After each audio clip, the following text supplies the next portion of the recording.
Hello friends, welcome in our channel nursing with Shweta. तो इस video lecture के through हम जानेंगे एक कम्युनिकेबल डिजीज़ के बारे में, जो कि है टाइफाइड फीवर। तो टाइफाइड फीवर के बारे में हम ईच एंड एवरीथिंग इस वीडियो लेक्चर के थ्रू हम इन्फॉर्मेशन देने वाले हैं आपको। तो अंत तक बने रहिएगा, ज़रूर इस वीडियो लेक्चर में आप कुछ सीख कर जाओगे। तो इस वीडियो लेक्चर को पूरा देखना, ठीक है। तो चलिए इस वीडियो लेक्चर को हम स्टार्ट करते हैं। Show let's begin.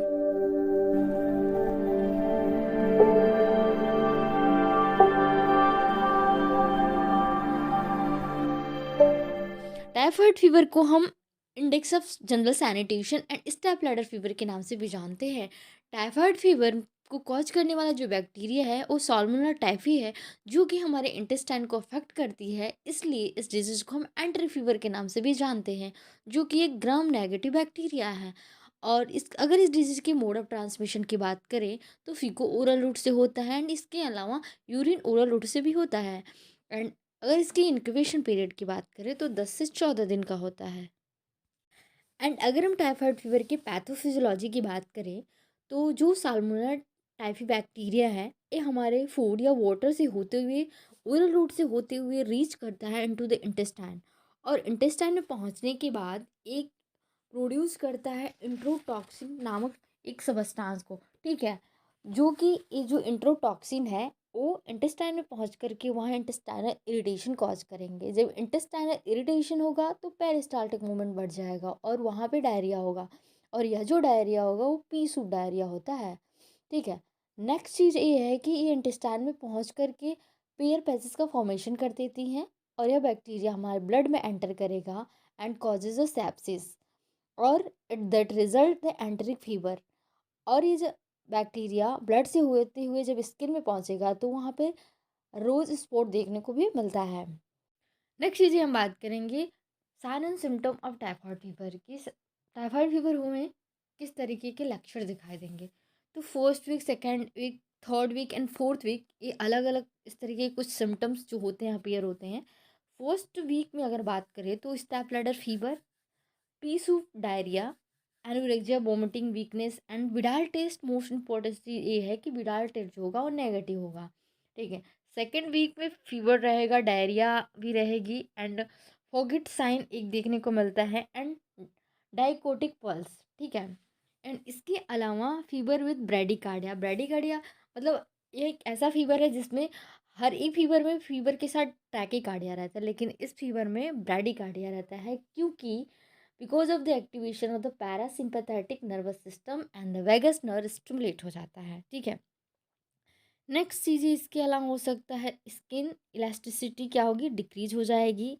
एंड इसके अलावा एब्डोमिनल डिस्टेंशन होगा ड्यू टू हाइपोकैलेमिया, एंड इसके फॉर एब्डोमिन होगा, and hollow hollow cheeks, and the Widal test जो होगा सेकेंड वीक में पॉजिटिव होगा। एंड थर्ड वीक की अगर हम बात करें तो in this week the more chances of intestinal perforation, okay. And third fourth week में सिम्टम्स के साथ साथ इसमें कॉम्प्लिकेशन भी देखने को मिलेगा, like hepatitis, myocarditis, thyroiditis and the पैनकेटाइटिस। तो ये रहे कुछ स्टेज एंड उसके according sign and symptoms. Next हम बात करेंगे कि इसका हम डायग्नोसिस कैसे करेंगे कि किसी को टाइफाइड फीवर हुआ है। तो हिस्ट्री कलेक्शन करेंगे, फिजिकल एग्जामिनेशन करेंगे, एंड मोस्ट ऑफ दिस इसमें हम बासु टेस्ट करते हैं। B for blood examination, E for agglutination, S for stool examination, U for urine examination. And जो ब्लड एग्जामिनेशन करते हैं वो फर्स्ट वीक के करते हैं। एग्लूटिनेशन मीन्स जो बिडाल टेस्ट करते हैं वो सेकेंड वीक में पॉजिटिव आते हैं। एंड जो थर्ड है हमारा स्टूल एग्जामिनेशन, वो थर्ड वीक में करते हैं। एंड फोर्थ वीक में हम करते हैं यूरिन एग्जामिनेशन, ठीक है।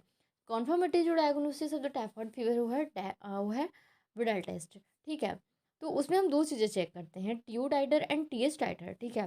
टीओ टाइटर ये इंडिकेट करता है प्रेजेंट कंडीशन को, प्रेजेंट में किसको टाइफाइड फीवर है तो इंडिकेट करता है टीओ टाइटर, जो कि अगर मोर देन 1:160 से अबव है तो ये पॉजिटिव इंडिकेट करता है, मतलब उस इंसान को टाइफाइड फीवर है। और टीएस टाइटर का मतलब हिस्ट्री ऑफ द इन्फेक्शन, ये टाइफाइड फीवर के हिस्ट्री को इंडिकेट करता है, ठीक है। अगर ये भी मोर देन 1:160 रहता है तो ये टाइफाइड फीवर को इंडिकेट करता है, ठीक है। नेक्स्ट हम बात करेंगे कि इसका हम मैनेजमेंट कैसे करें। तो अगर किसी को टाइफाइड फीवर है तो फीवर भी है और इसमें डायरिया भी होता है, पी सूप, तो इलेक्ट्रोलाइट इम्बैलेंस होंगे तो इलेक्ट्रोलाइट को मेंटेन करना है। इसके अलावा सिम्प्टोमेटिक ट्रीटमेंट करने हैं। एंड अगर इसकी हम ड्रग ऑफ चॉइस की बात करें तो सेफ्ट्रियाक्सोन, ठीक है। नेक्स्ट हम बात कर लेते हैं कि इसका prevention and control.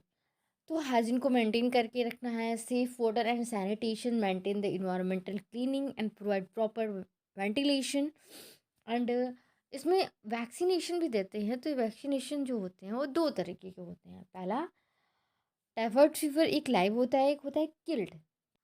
I hope इस वीडियो लेक्चर के थ्रू आपको नॉलेज मिला हो। तो जल्दी से इस वीडियो को अपने फ्रेंड सर्कल में शेयर कर दीजिए ताकि उन्हें भी इस वीडियो से बेनिफिट मिल सके। और please like, share and subscribe my channel and press the bell icon for the latest updated knowledgeable video. Thank you for watching.